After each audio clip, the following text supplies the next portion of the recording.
Hey everyone, welcome back to the channel where we talk about all things small business and entrepreneurship. Today's question: who's better for small businesses, Kamala Harris or Donald Trump? They both have policies that will affect every small business owner and entrepreneur in the country. I'm going to break those down. We're going to look at how both of them approach issues such as taxes, regulation, access to capital, and trade policies. On this channel, we've covered policies over the last two administrations, how they've affected business owners. This is an extension of that. If you're new, subscribe and turn on alerts. You can help us cross 200,000 subscribers. And hit the like button so others see this important information. Let's start with Harris, then move on to Trump, and I'll give a summary of takeaways at the end. And in researching this, we pulled from a variety of sources across the spectrum and from the candidates' own websites. Harris's policies for small business owners focus on three main areas: helping new businesses start,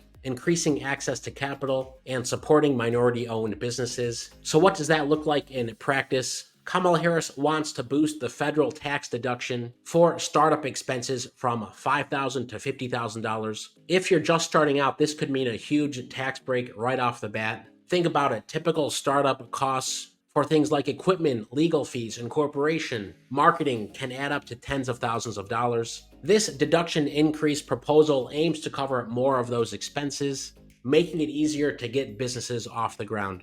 Another big part of Harris's plan is supporting the Small Business Administration, or SBA, in lending to small businesses. Recently, the SBA provided a record $56 billion in financing to over 100,000 small businesses. Harris is pushing to make this process even smoother and more accessible to businesses. And here's something that may resonate with some of you. Harris is also committed to helping minority and women-owned businesses get better access to funding.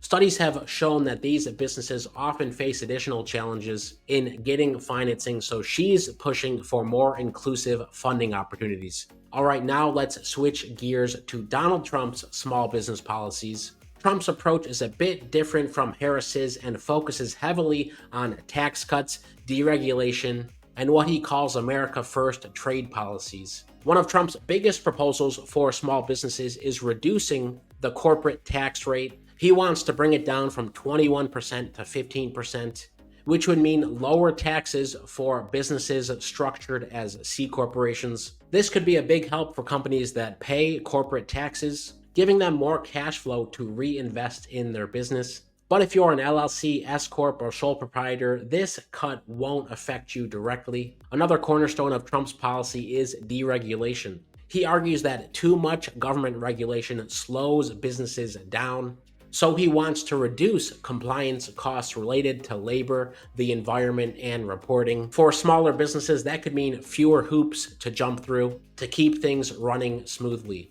However, one of Trump's policies that may be a little bit more controversial is his plan to impose tariffs on imports, especially from China. For small businesses that rely on imported goods, this could mean higher costs if tariffs push up prices. But if you're in a business that sources products domestically, this might not affect you as much. So we've covered the basics of each candidate's approach. Now let's compare their policies side by side, and I'll give you some examples on how they may affect different types of businesses. When it comes to taxes, Harris is focused on increasing deductions specifically for new businesses. That's going to benefit people just starting out. Trump, on the other hand, wants to lower corporate tax rates, which is more likely to benefit established small C corporations. So if you're a newer business, Harris's approach may save you more. But if you've been around for a while and file corporate taxes, Trump's tax cut could mean more savings. Regulation is another big one. Trump's plan to cut regulations is appealing to a lot of businesses who feel overwhelmed by compliance requirements. Fewer regulations mean less time on paperwork and more time on growth. Harris, however, sees some of these regulations as necessary protections and wants to simplify the process rather than cut it altogether. Now, for accessing capital, Harris has the edge. She's been a stronger supporter of the SBA, which offers loans that many small businesses rely on. Trump's approach is more about encouraging traditional bank loans. So if you're a business owner who struggles to meet big bank requirements, Harris's SBA support might feel like a better fit. And finally, trade. Trump's tariff policy could make imported goods more expensive, which is a downside if your business relies on overseas suppliers.